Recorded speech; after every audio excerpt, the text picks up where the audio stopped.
Now let's see about the importance of carbon dioxide. So as you know that plants use carbon dioxide and water in the presence of sunlight in green leaves where chlorophyll is there. There is a process of photosynthesis where byproduct oxygen is produced. So this oxygen is released and carbohydrate or the glucose is used by the plant. So this occurs in the leaf cells which contains chloroplast and the chloroplast has green colored pigment called chlorophyll. So this oxygen which we use is renewed by this process of photosynthesis, and the carbon dioxide which we exhale out is used by the plants. Hence, the amount of oxygen in air does not get depleted or removed. This carbon dioxide is not only utilized in photosynthesis, but it is also very important for maintaining Earth's environment. You know that this carbon dioxide is a part of greenhouse gases which helps in retaining the infrared rays or the hot rays of the sun and may help in making Earth's environment staying warm. But when more amount of carbon dioxide is released into atmosphere, then it leads to increasing in the amount of the heat called global warming and pollution of the air. See here, you can see that carbon dioxide layer is there in the atmosphere. So when sun's rays come inside, so 3 rays are there. Over that ozone layer is there. So UV rays will be staying upside. It is not coming back. So the infrared and the visible light is coming inside. Infrared is the warm rays. It increases the heat. So when it reaches to the Earth's surface, it is again bounced back. So what happens? This carbon dioxide again rebounces it or traps it and maintains the Earth warmness. Okay. Now let's see the importance of another component of air, that is the water vapor. Now water vapor minimizes the rate of evaporation and determines also climatic conditions as it produces rain, mist, etc. and maintains the availability of water. Okay. So fresh water is, we get fresh water, rain is the major source of fresh water or the natural source of fresh water, and it replenishes the water body. Now let's see the importance of the rare gases. So helium is used in the observatory balloons and it is mixed with oxygen and used in the cylinders which the sea divers used for diving in the sea. Then it has a low boiling point, so it is used for producing very low temperature. Okay. So it also provide electric arc used in electric arc for welding of metals. Now neon is burns in brilliant fluorescent lights. So mostly it is used in the fluorescent light. Okay. And different colors are generated by mixing mercury, argon and neon together.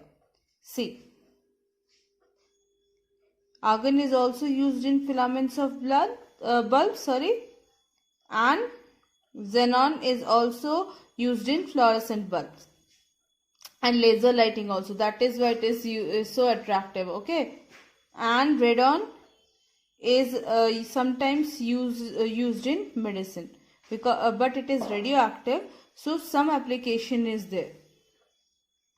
So if you see a sun ray in a black room or a black box coming out from a very small hole and no light is there, so the room is fully darkened, you will find dust particles rolling there. Okay, so air, that proves that air contains the dust particles and the smoke.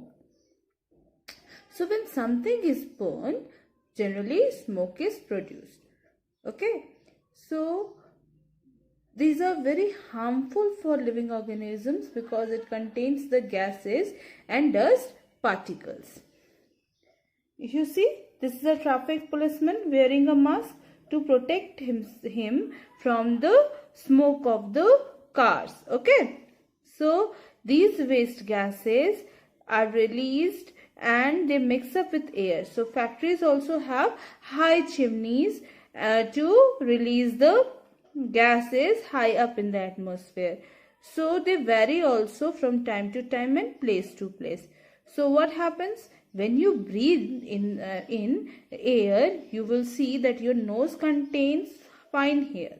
So in this fine hair and mucus, this waste dust gets collected, and thus it is forbidden to enter inside the respiratory tract.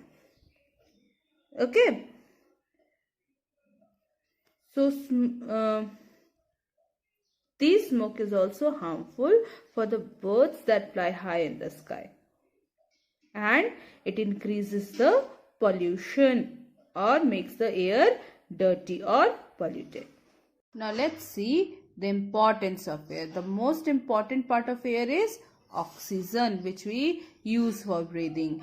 So oxygen is also necessary for burning. So if we are burning a fuels or even a candle, then what happens? Oxygen is necessary. In absence of oxygen or air, fuel or candle cannot burn to produce heat.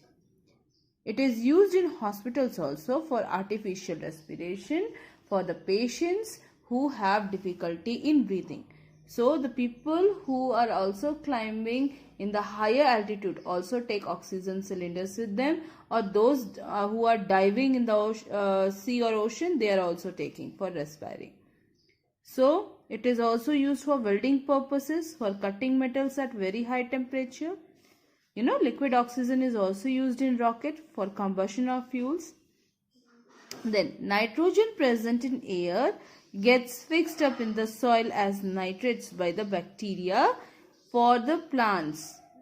Okay, so the plants use these nitrates for formation of protein, which is also for as nitrates as for their growth and for the formation of proteins, which is an important nutrient of animals.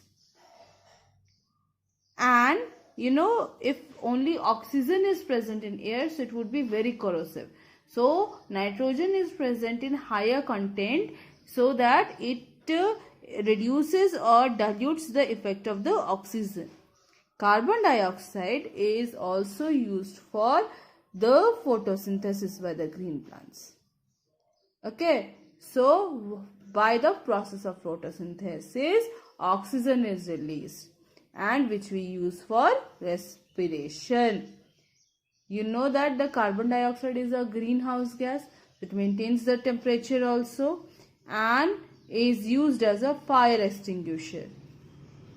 Okay, dry ice is used as a refrigerant, and when you are drinking a Pepsi or Thumbs Up or Sprite, the bubbles which you see on the bottle, that are also due to carbon dioxide. So it is compressed and sent to the sugar water to prepare these fizzy drinks, and by mixing some flavoring content that gives the color and the flavor to the drink. Okay, water vapors present in the air provides moisture for the plants and the animals, and Also, it helps to maintain the climatic conditions. Ozone is very important also. It protects us from the harmful UV rays of the sun. And besides this, air also acts as a medium for propagation of sounds. If there is no air, you cannot hear anything. Then, air also dries up wet clothes. Then we use air to fill up the tires. So many things are there. It plays an important role in water cycle. The birds also fly in air. So many different things are there. So air is very important. Here you can see the picture of a windmill. So air is also used to generate electricity. Let's see how the balance of oxygen and carbon dioxide is maintained in the nature. So you know there are two main processes, photosynthesis and respiration going on. So what happens? By the process of photosynthesis, as you can see, the green plants use this carbon dioxide and release oxygen in presence of sunlight in green leaves, which contains chloroplast containing chlorophyll. Now this oxygen is used up by the living organisms for oxidation of their food.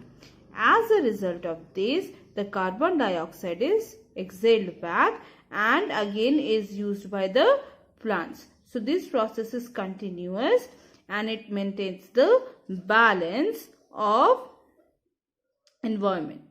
So we should not cut trees. So and protect the trees. Why? Because trees help to maintain this balance of oxygen and carbon dioxide in atmosphere. No other living organisms produces oxygen. Only tree does. So or green plants do. So we should plant more and more trees and reduce the pollution in each and every possible manner. See these pictures. This picture shows the presence of so many vehicles on a busy street. And the second picture shows the smoke released out from the factories. So I have already told you that air is a mixture of gases.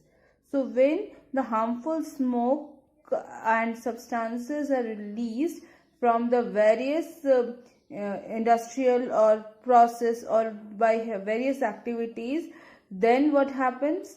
This really increases the amount of harmful substances like hydrogen sulfide or carbon monoxide into the air. So these harmful substances, dust particles, smoke makes the air dirty, unfit. So this is called air pollution and the harmful substances are called as pollutants. This imbalance is harmful for survival. Okay, so we can define air pollution as the release of harmful substances such as hydrogen sulfide and carbon monoxide into the air is called air pollution. Now, in earlier days there were more trees, so people used to live in harmony. But nowadays what are there? You see, so many different ways are there by which air is getting polluted, like the increasing number of industries which give out the gases and acid vapors which mix with the air and cause acid rains. The increasing number of automobiles, as I have shown you, and large scale of deforestation to provide homes for the increasing population.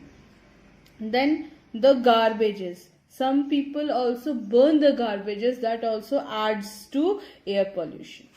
So these all conditions lead to